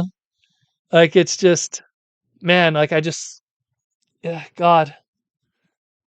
Some of them you don't know what you're going to do with them. And the thing is, with this hobby, it only grows and grows and grows. It very, very, very rarely regresses in size. So you got to pick those battles. You know, you got to pick those battles. Uh, oh, one day I'll have kids. Don't worry. That's coming. Um, but I just know that they won't want to have toys. I already see through my friends that have kids, and it's just something where they're so clued out. They're so clued out of it. Like they go to school, and I remember as a kid like when you would go to school, people would bring toys and everything. Like no one cares. You go to like kindergartens, no one plays with toys. Like it's so non tactile now. It's so different. I don't know. Time to get another home. Oh yeah. Real talk. Real talk. I have a neighbor. I know this is going to sound cruel. I have a neighbor. She's 92 years old. She's a widow. Her husband passed away, I think 5 years ago. And every time I'm always like, the moment she passes away, and this sounds so cryptic, but it's like the moment she passes away, I'm always tempted. Maybe I'll buy her house and then I'll have a house next door. And then it's like, it'll be my storage. I'll turn it into my collection storage house. I don't know. She has a slope garage. I don't like slope garages though, but it sounds so cruel and cryptic. But every time I'm like, because everyone that lives around me is old. Like like my neighbor to the left of me is an older dude. That my neighbor from in front of me is an older dude. You know, they're all great people though. Don't get me wrong, but especially my neighbor across from me, Klaus. He's awesome. Um, he's an awesome dude. But it's just something where it's like, man, every time I'm like, do I want a second mortgage? Yeah. It's a bit different here in the UK. Kids still play with toys, just not to the extent that we did as kids. Well, I'm curious, like how long it lasts too. Like I'm already seeing, doing all these conventions all these years. Like you don't see kids anymore by the time you reach the convention scene unless they're being dragged there. James, my dining computer room is full of Transformers. My living room is filled with Barbies, Paw Patrol, and all sorted girl toys. Hey, can't go wrong. So Proto own the whole block. Maybe one day. Maybe one day if I play my cards right. Yeah, play my cards right. Yeah, get my neighbor next door. Get this. Honestly, like it's something that I think about it a lot. Where it's a matter of for the future and storage because it's very difficult in the long run. It's very, very difficult in the long run. We got another super chat. I'll get to you in a moment, my man, Mark. But it's very difficult in the long run. You always have to think about that because imagine if you're someone right now who's suffering with like lack of space, think about the next 5 years if you're not selling, or the next 10 years if you're not selling. Space disappears very quickly. And every time I come back from like a San Diego Comic Con or a TF Con, and you come back from a San Diego, well, I got a few new comics, I got a few new trading cards, I got a few new action figures. Where am I putting these biker mice from Mars? Where am I putting these street sharks? Where am I putting these new Transformers? Where am I putting these new Lego? Where am I putting these, new comics I got? Like I'm running out of space. Look, now I'm working on my own books. So that's right away. I'm guaranteed like 5 or 6 books every month of cover variants that I'm not going to want to get rid of because I worked on them. There's that kind of like hoarder mentality. Well, I worked on these. I don't want to sell this. Like I keep one of each. I'm not one of those psychos. Like if I work on it, I'll keep one of each and that's it. And I might keep an extra of a cover A just so I could have something to flip through if in case if it doesn't get damaged or not. But so it gets tough. It's something I think about a lot in terms of storage. Um, what I always tell people is, you know, get rid of packaging. Packaging is always the biggest black hole in collections. Don't worry, Mark and Rudy Mac. I didn't forget you guys, the super chats. It's the biggest black hole because, if I kept this one because I love Minerva, but every other one I got rid of the packaging. If you buy Minerva and then you keep her packaging, now these two things are taking space.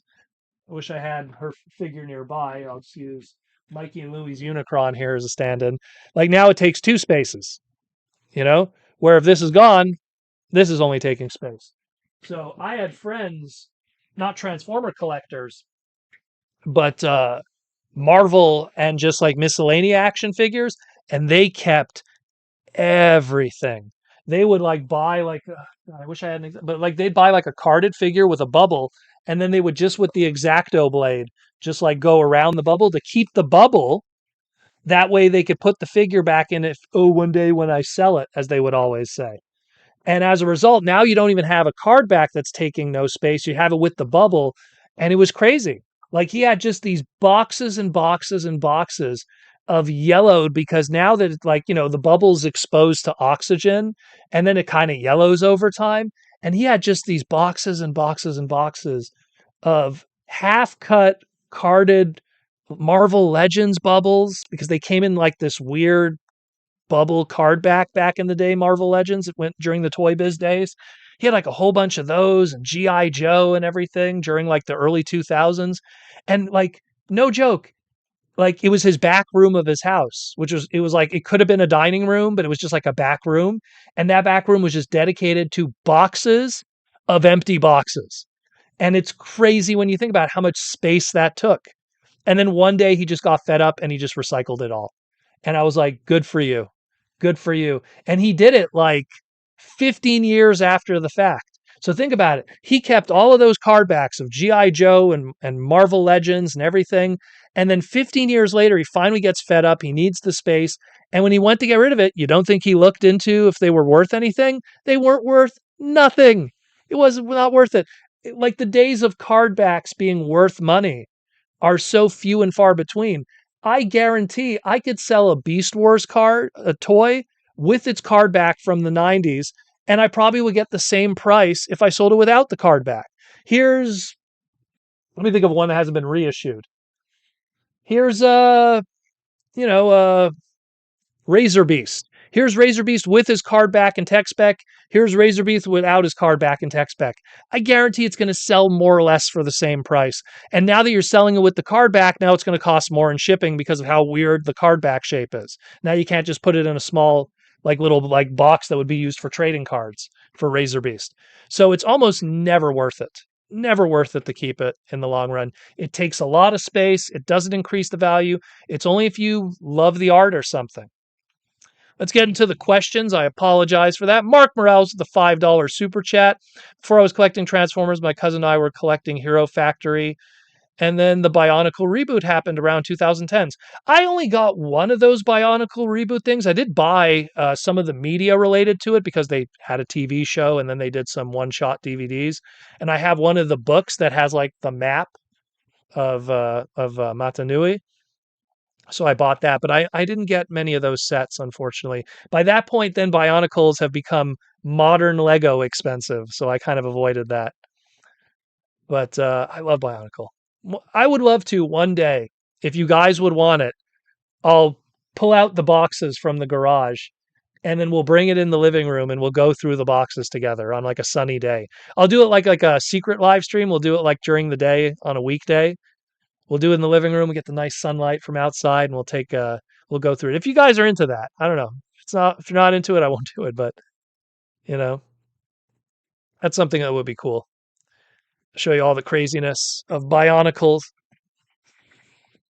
Rudy Mack with the $5 super chat. My 7-year-old nephew destroys core class figures by accident within 24 hours. Wow, I don't know how he's able to do that. Pretty tough to break a core class figure. I mean, you could pop them off the joints and stuff, but I mean, that's kind of why ball joints became so normalized because now it's like it's a lot harder to break a transformer because an arm could just pop off and go back in where an old Soundwave, an old Jazz, an old Blaster or Hot Rod or anybody, you had to bust it off, you know? Uh, I keep Masterpiece and third-party MP boxes. The only boxes I keep of like most Transformer stuff is Masterpiece. Me, it's Masterpiece, or super high-end stuff like some of the Titan classes. And the Titan class boxes, the reason why I keep them is because I store the other boxes in the Titan class boxes. For years and years, I'll give a shout out to Ian, who I do the charity auction in TFCon. For years, I would do conventions with him, and he'd always see I'd store the stuff I would bring to conventions in the Combiner Wars Titan class Devastator box. And for years, he'd be like, "Man, you still have that Devastator box?" And I'd be like, "Hey, man, it holds the loose figures. It's a good sturdy box that's waterproof. So I would use that for years just to kind of like haul around figures. So I would keep the big boxes. I would keep the masterpiece boxes, the big boxes to use for more, you know, I guess we'll call it utilitarian reasons. And then characters I really like. Like I'll keep Nitro Convoy's box. I'll keep Minerva's box. Any hot rods. Uh, Not much else, unfortunately.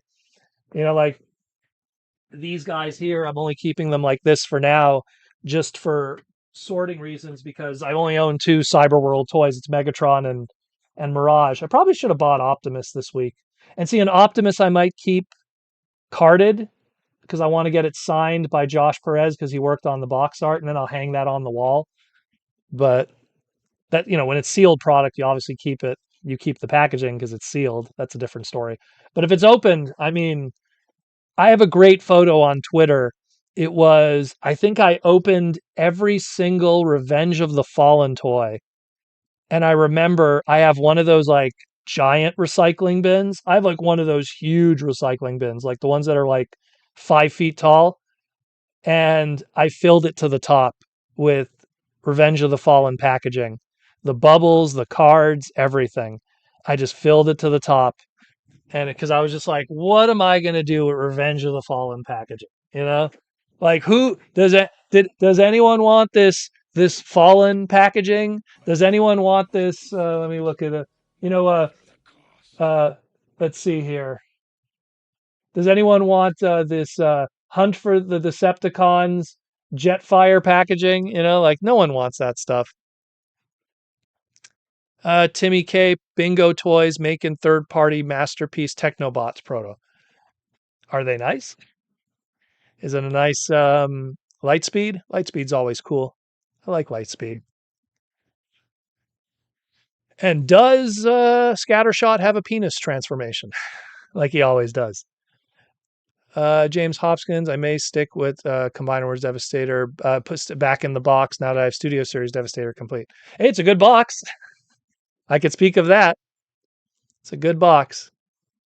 It's the same thing. Like I have the San Diego Comic Con exclusive Metroplex box.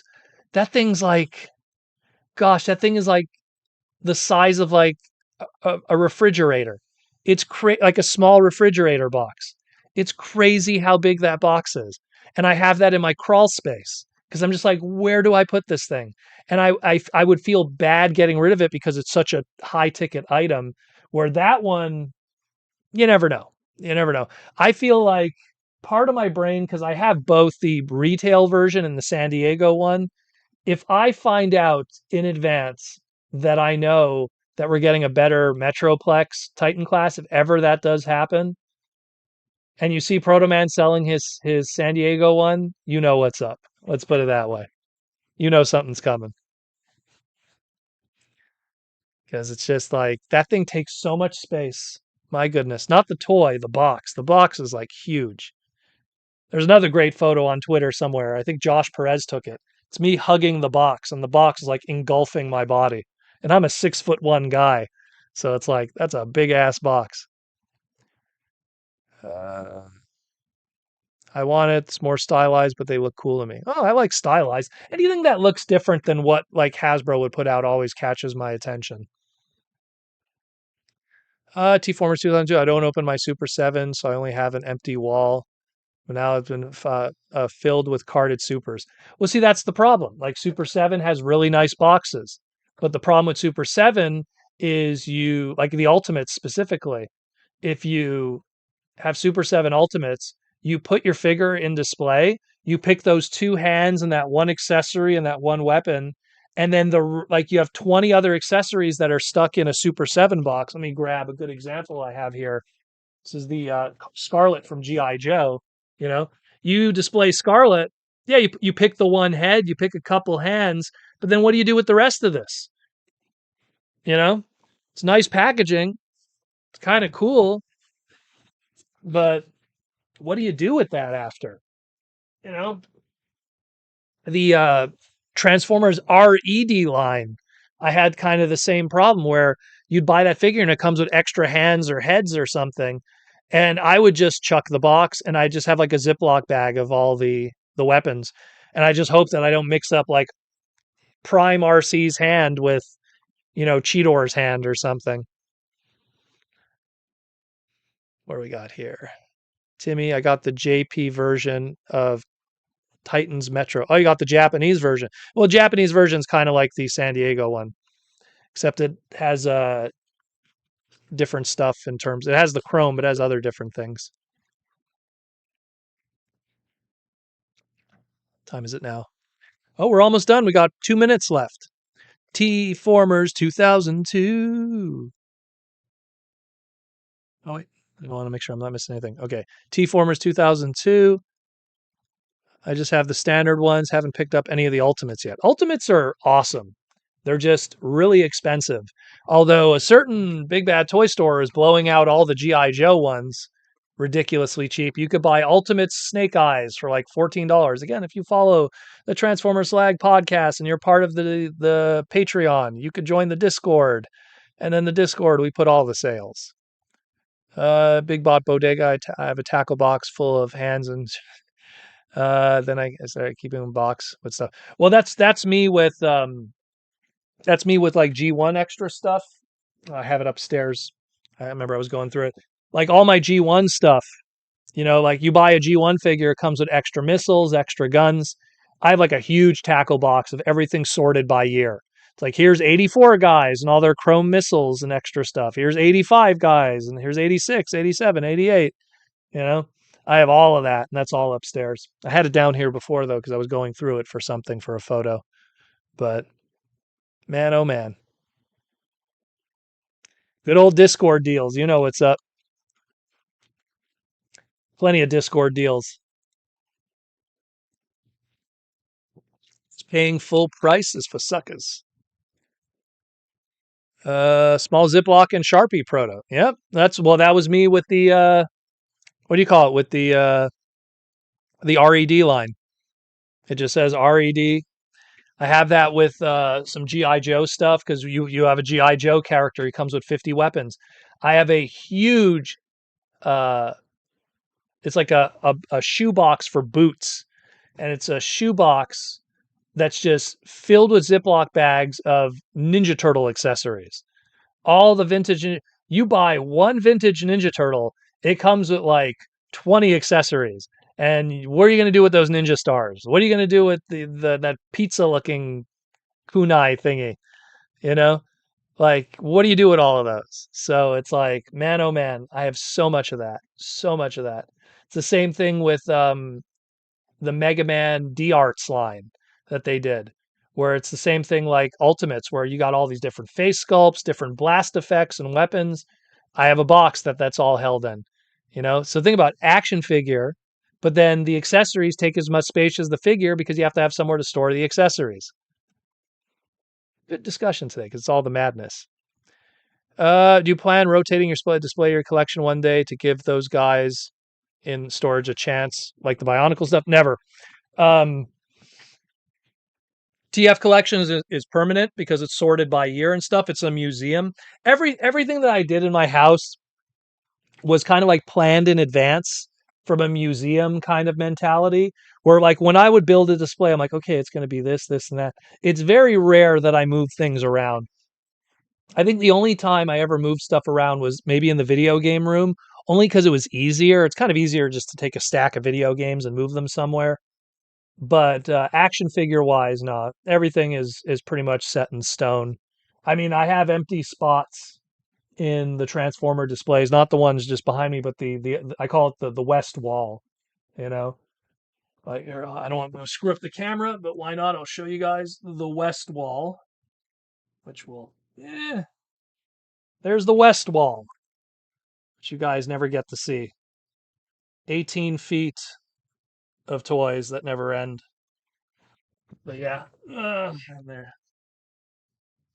So, but that's why I don't mess with the camera because now I screwed up everything.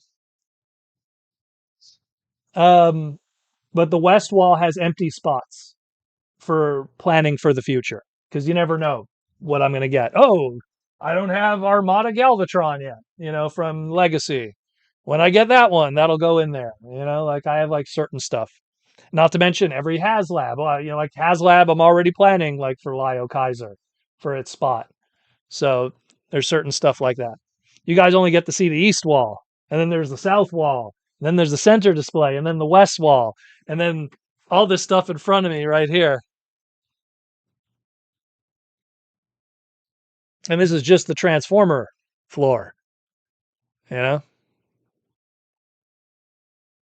I need multi cameras. You know, it's a lot. It's a lot of stuff. But this is, keep in mind, guys, I've been collecting Transformers like actively because like I don't count collecting when I was a child. Like I'm not going to count 1986 with my G1 blaster. I'm not going to count 1991 with my Micromasters. You know, was it 91? 1990, excuse me, not 91.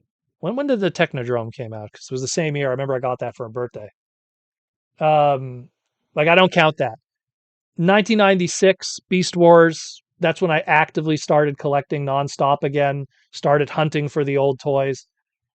I've been collecting nonstop since 1996.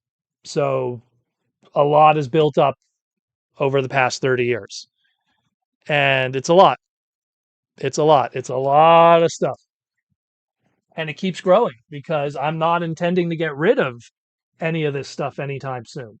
You know, I don't replace figures like with a better one. Oh, there's a new Rhinox. I get rid of the old Rhinox. No, I don't do that. I keep both, you know, but I have two Metroplexes. I have the San Diego and I have the non San Diego. I don't mind getting rid of one of them if something comes up better and I could use that spot. I could use that spot legit that both are standing next to each other.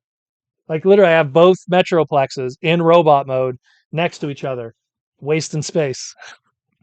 It's kind of wild when you think about it. Can you do a TF room walkthrough one day? Nope, I will never do that.